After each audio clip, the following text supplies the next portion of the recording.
जब भी उर्दू और फारसी शायरी की बात होती है तो एक नाम है जो जहन में सबसे पहले आता है, मिर्ज़ा असदुल्ला खान, जिन्हें हम सब गालिब के नाम से जानते हैं।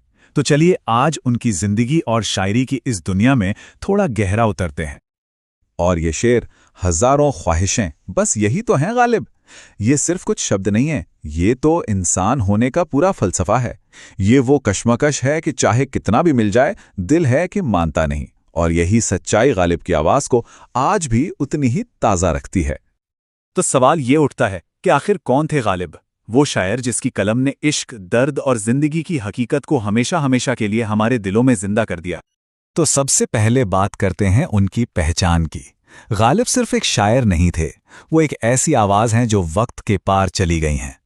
उन्हें आज की उर्दू गज़ल का सबसे बड़ा, सबसे मजबूत स्तंभ माना जाता है। उनका सोचने का अंदाज, भाषा पर उनकी पकड़ और जिस गहराई से वो जज्बातों को समझते थे, इन सब ने मिलकर उन्हें सबसे अलग, सबसे महान बना दिया।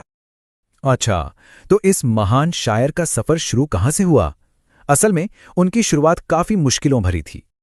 सोचिए, 1797 में आगरा में पैदा हुए।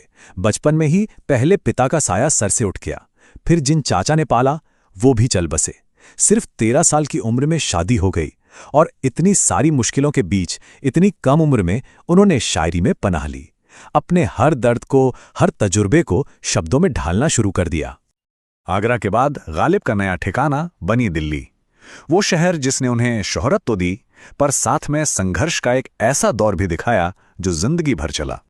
दिल्ली में गालिब की जिंदगी ना दो हिस्सों में बटी हुई थी।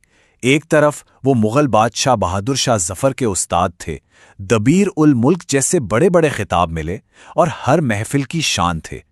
तो दूसरी तरफ उनकी अपनी जिंदगी गमों से भरी थी।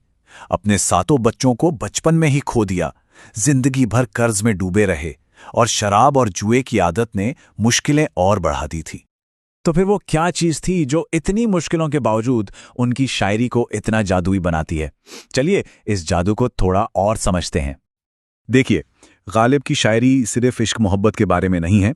इसमें जिंदगी का गहरा फलसफा है, खुद से सवाल जवाब हैं, जिंदगी की सच्चाइयों और उस पर किए गए तंज हैं। और हाँ, मोहब्बत के साथ साथ उसका गहरा दर्द भी है। उनके शब्दों की कई परतें हैं, आप जितनी बार पढ़ेंगे एक नया मतलब सामने आएगा। अब जैसे ये शेर है, इश्क में अपनी ही हालत पर एक हल्का सा मजाक। ये गालिब का खास अंदाज था, मुश्किल से मुश्किल हालात में भी खुद पर हंस लेने का हुनर।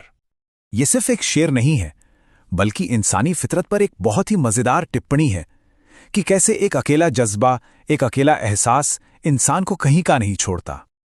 और फिर ये शेर जो दर्द को कितनी सादगी से बयान करता है। वो कहते हैं, आखिर ये दिल ही तो है, कोई पत्थर या ईंट थोड़ी है, तो फिर इसमें दर्द क्यों ना हो। ये उनकी गहरी समझ और हमदर्दी को दिखाता है। और बस यही तो गालिब का जादू है। उनकी शायरी दिमाग को सोचने पर और दिल को महसूस करने पर, दोनों पर एक साथ मजबूर करती है। लेकिन उनके इन शब्दों को उस दुनिया ने भी शक्ल दी जिसमें वो जी रहे थे। एक ऐसी दुनिया जो एक बहुत बड़े तूफान की दहलीज पर खड़ी थी। गालिब की जिंदगी में एक ऐसा दौर भी आया जब उन्होंने अपनी आंखों से एक पूरे जमाने को, एक पूरे युग को खत्म होते देखा।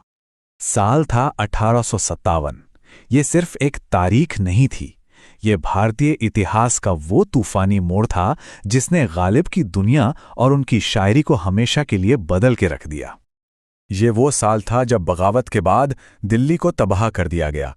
गालिब ने अपनी आंखों के सामने अपनी प्यारी दिल्ली को उजड़ते देखा, दोस्तों को खोया और मुगल सल्तनत का सूरज हमेशा के लिए डूब गया। और इस पूरी तबाही का आंखों देखा हाल उन्होंने अपनी फारसी डायरी दस्तंबू में लिखा। ये किताब सिर्फ एक डायरी नहीं, बल्कि 1857 की बर्बादी का एक बहुत ही जरूरी ऐतिहासिक दस्तावेज है। तो अब बात करते हैं उस विरासत की जो गालिब अपने पीछे छोड़ गए, वो विरासत जो आज भी हमारे बीच जिंदा है। अगर उनके काम को देखें तो उर्दू में दीवाने गालिब उनकी सबसे मशहूर किताब है, जो उनकी गज़लों का एक खजाना है। उनके लिखे हुए खत भी कमाल के हैं और फारसी में भी उन्होंने कुल्लियात फारसी और दस्तंबू जैसी अहम किताबें लिखीं। आज देखिए, गालिब का नाम उर्दू अदब की पहचान बन चुका है। उनकी शायरी का अनुवाद दुनिया की लगभग सभी बड़ी भाषाओं में हुआ है। फिल्मों में, संगीत में, लिटरेचर फेस्टिवल्स में, हर जगह गालिब मौजूद हैं। दुनिया भर की यूनिवर्सिटीज़ में उन पर रिसर्च होती है। और दिल्ली में उनकी हवेली आज भी उनकी याद दिलाती है। सच तो ये है कि मिर्ज़ा गालिब उर्दू और फारसी साहित्य के वो चमकते सितारे हैं जिनकी रोशनी उम्र, वक्त और सरहदों के पार जाती है। तो जाते जाते एक सवाल, गालिब ने तो हजारों ख्वाहिशों की बात की थी, जरा सोचिए उनकी कौन सी ख्वाहिश आज हम सबकी कहानी कहती है।